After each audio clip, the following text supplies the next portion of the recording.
sejak tahun 2017, Luhut Timur sudah memberikan jaminan kepada masyarakat yang dianggap tidak mampu. Ya kan?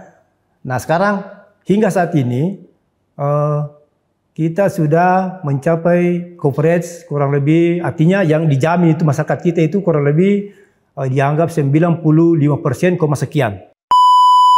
RSUD Lagaligo memang sangat mumpuni dari segi fasilitas, cuma hanya bisa dijangkau oleh warga yang berada di daerah sana, daerah Wotu, kemudian daerah Angkona, Utana. Sedangkan yang dari Towuti, Malili, Wasuponda dan Muha itu agak sulit menjangkau karena dia butuh beberapa jam untuk tiba di Rumah Sakit Umum Daerah Lagaligo. Nah, apa yang dilakukan pemerintah untuk mengatasi hal tersebut, dokter? Assalamualaikum warahmatullahi wabarakatuh. Halo Sob, selamat datang di Kominfo Talk.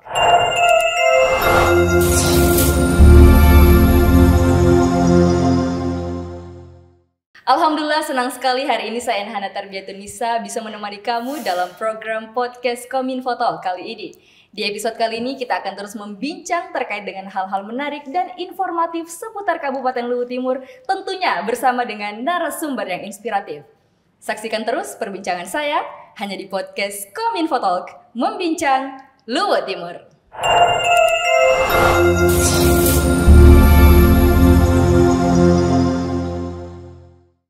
Alhamdulillah di Kominfo Talk hari ini telah hadir seorang bintang tamu yang akan menemani saya berbincang terkait dengan topik yang menarik.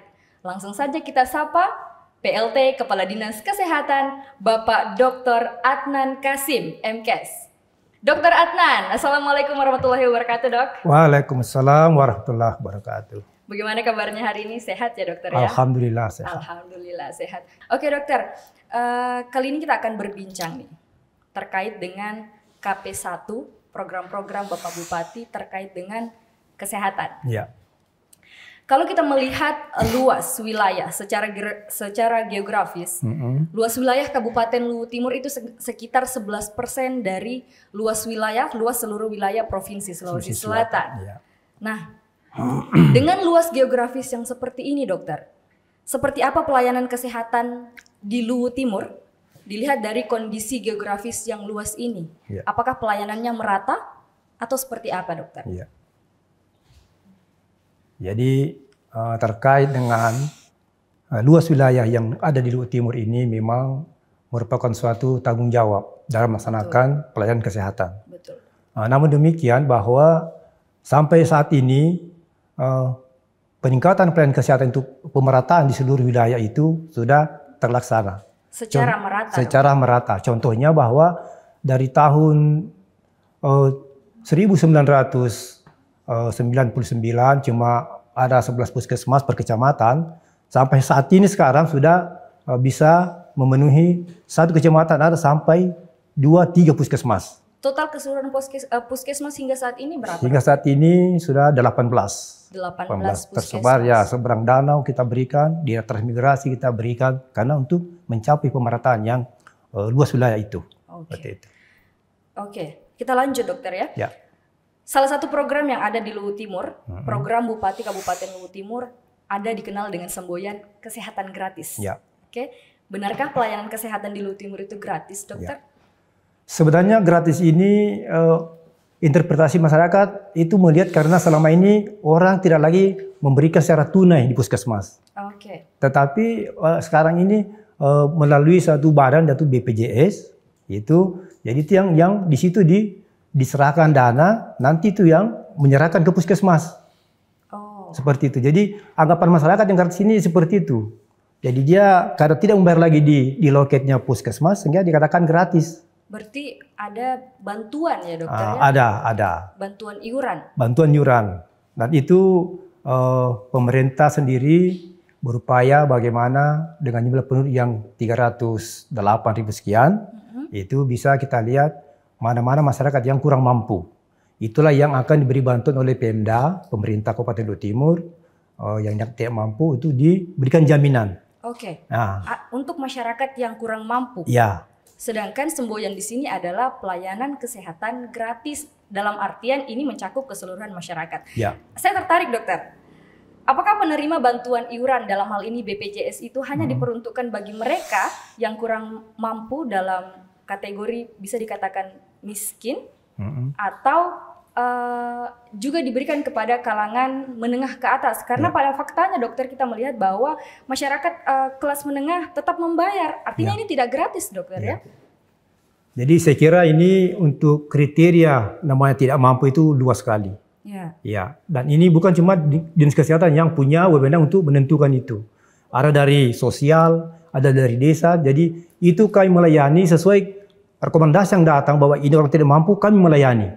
Seperti itu. Iya, betul. Sementara kalau yang dia dianggap mampu, saya kira harusnya dia tidak masuk ke situ. Dan memang dia harus mandiri. Ada kan namanya juga BPJS mandiri. Itu kan yang masing-masing yang mampu itu tetap menyerahkan dana ke BPJS untuk ditampung di sana. Nanti setelah setiap bulan kalau dia datang berobat, ya itu akan dicatat di sana. Oh, Bapak ini ada, mungkin semua nanti akan di-cover oleh puskesmas. Sekian jumlah 1 bulan itu yang diberikan sebagai kapitasi, dikembalikan ke puskesmas secara 1 kali. Jadi bukan lagi per datang dikasih, tapi 1 bulan direkap jumlah berapa yang datang, kemudian dikembalikan dana itu ke puskesmas secara kapitasi, seperti itu. Oke, mungkin boleh dijelaskan lebih lanjut dokter terkait dengan mekanisme pemberian penerima bantuan iuran ini. Ya, jadi untuk penerima bantuan itu kami di Dinas Kesehatan memang membuka loket, ya ada loket BPJS.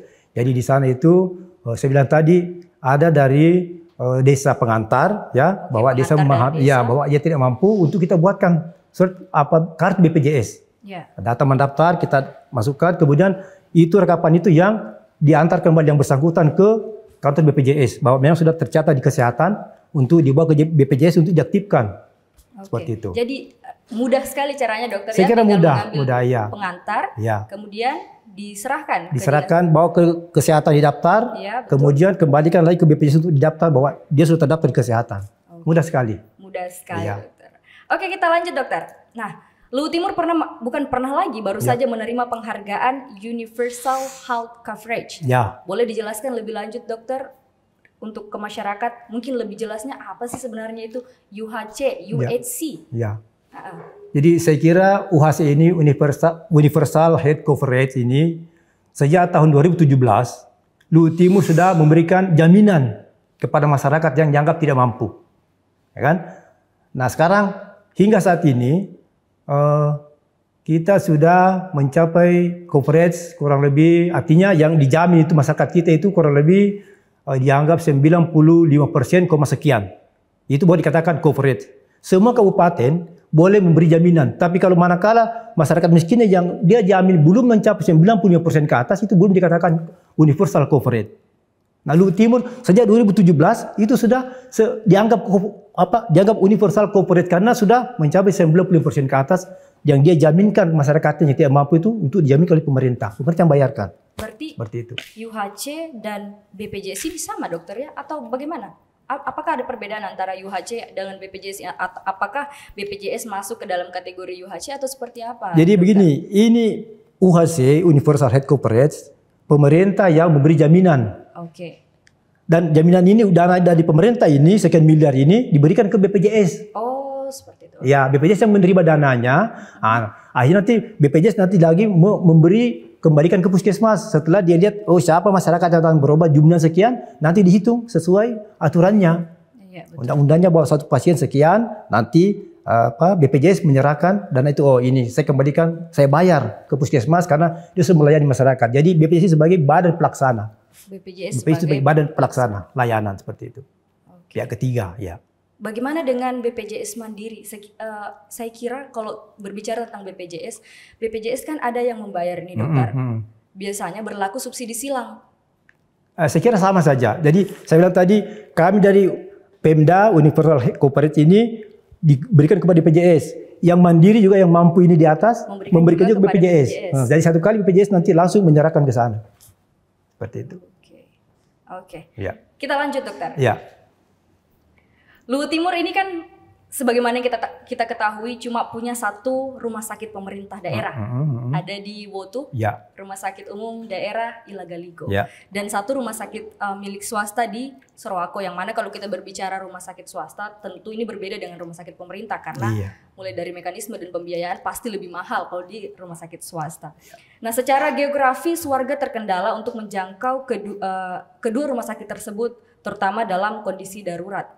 Sama dengan podcast yang telah kami lakukan kemarin bersama dengan Direktur RSUD Lagaligo, ada satu komentar yang menyatakan bahwa RSUD Lagaligo memang sangat mumpuni dari segi fasilitas, cuma hanya bisa dijangkau oleh warga yang berada di daerah sana, daerah Wotu, kemudian daerah Angkona, Mangkutana, sedangkan yang dari Towuti, Malili, Wasuponda dan Lima itu agak sulit menjangkau karena dia butuh beberapa jam untuk tiba di Rumah Sakit Umum Daerah Ilagaligo. Nah, apa yang dilakukan pemerintah untuk mengatasi hal tersebut, dokter? Ya, jadi terkait dengan fasilitas pelayanan ini, saya kira memang dari dalam misi Bupati itu memang sudah termuat bahwa akan menambah sarana fasilitas kesehatan dalam bentuk rumah sakit.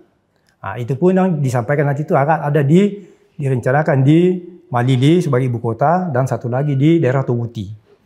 Nah, sekarang cuma saat ini pembangunan lagi di Atue itu ada beberapa tahap karena mungkin masalah anggaran yang dipertimbangkan sehingga awalnya dulu kita memberi lokasi tahap pertama, kemudian penimbunan, kemudian pemancangan itu per tahun tuh seperti itu di bertahap. Nah, sekarang ini mungkin sudah masuk tahap ketiga, sudah mulai pembangunan struktur untuk di rumah sakit Atue Malili. Iya. Seperti itu. Kalau yang Towuti, dokter? Kalau yang Towuti itu sementara masih untuk melengkapi dokumen-dokumen. Apakah itu yang ada sekarang ini baru feasibility study-nya sudah ada, kemudian master plan sudah ada, gambar sudah ada, tinggal mungkin lahan-lahan ini yang kadang-kadang masih ada mencaplok. Jadi itu di-clearkan dulu, setelah sertifikatnya muncul baru kita bisa action. Tergantung kemampuan. Actionnya membangun nih, dokter. Iya, nanti dananya mungkin seperti apa nanti akan diatur oleh Dewan Legislasi di sana seperti itu. Selanjutnya nih, dokter. Tadi kita sudah berbicara mengenai iuran, pemberian bantuan iuran, kemudian kita sudah berbicara tentang universal health coverage dan juga rumah sakit yang akan dibangun. Dan satu ini sementara dibangun untuk rumah sakit Atue itu, dokter. Selain itu, dokter, adakah program-program prioritas lain yang mendukung pelayanan kesehatan di Luwu Timur? Mungkin seperti di puskesmas, dokter, seperti kendaraan atau apa begitu, dokter? Ya, jadi memang kalau tidak salah sudah sejak 2 tahun lalu itu sarana pelayanan puskesmas untuk mendukung pelaksanaan pelayanan di desa kecamatan itu sudah Bupati sudah memberikan. Itu dalam bentuk kendaraan roda 4. Kendaraan ambulans. Selain ambulans ada istilahnya kendaraan operasional. Operasional. Beda ya. Jadi selama ini kan sebelum ini kegiatan kepala puskesmas, mobilisasi puskesmas kemana, posyandu, rapat-rapat ke kabupaten itu menggunakan ambulans. Jadi itu dianggap kurang rasional. Nanti tiba-tiba mobilnya dari sini ada mau dirujuk kan terganggu. Betul. Akhirnya pemerintah berpikir bahwa bagaimana kalau diberikan mobil penunjang operasional untuk kepala puskesmas. Nah, itu dipikirkan untuk diberikan mobil Avanza. Dan dari 18 puskesmas yang ada di Luwu Timur ini diberikan secara bertahap. Tahap pertama kemarin sudah diberikan 5 setiap tahun. Tahun berapa, dokter? Ini tahun 2020, rasalah mulai 2021. Jadi sekarang sudah ada 10 puskesmas yang punya kendaraan operasional Avanza itu untuk kepala puskesmas yang digunakan ke kegiatan di desa-desa. Tahun 2020 5. 2022 5. 2021 berapa, dokter? 5 juga. Rata-rata setiap tahun 5. Berarti sudah 15 hingga tahun 2022, dokter? Saya 23, 15. Ini kan nanti ada lagi kita mau tambahkan ini 2023 tambah 5 lagi. Jadi baru ada 10. Mulai dari 2 tahun lalu dimulai kayaknya, saya lupa. 2 tahun yang lalu? Iya. Karena baru ada 10. Baru ada 10 dari 18 yang puskesmas mau disediakan itu? Iya, seperti itu. Oke. 8-nya ini kira-kira kapan? Ini makanya saya bilang karena kemampuan anggaran kami kemarin berupaya bagaimana untuk ini Satu kali melengkapi kan kurang 8. Ya, betul. Nah, bagaimana satu kali 8? Tapi rupanya belum disetujui karena mungkin pertimbangan yang lain, sehingga mungkin ada juga hal yang mendesak, yang prioritas, sehingga ya dianggap oke lah setiap tahun cukup 5 saja. Oke, bertahap ya, dokter. Iya, seperti itu. Tahun selanjutnya nanti akan ada 5 lagi. Nanti berikutnya mungkin tinggal 3. Apa di perubahan itu minta 3, sudah klop kan, sudah selesai. Seperti itu. Selain kendaraan operasional, dokter, apalagi inovasi-inovasi yang dilakukan untuk meningkatkan pelayanan kepada masyarakat? Saya kira inovasi-inovasi masyarakat ini teman-teman di puskesmas ya atas pembinaan dari Dinas Kesehatan itu diupayakan, dan memang juga merupakan satu instruksi Bupati bahwa selama ini Lutim itu dianggap kabupaten yang kurang inovatif.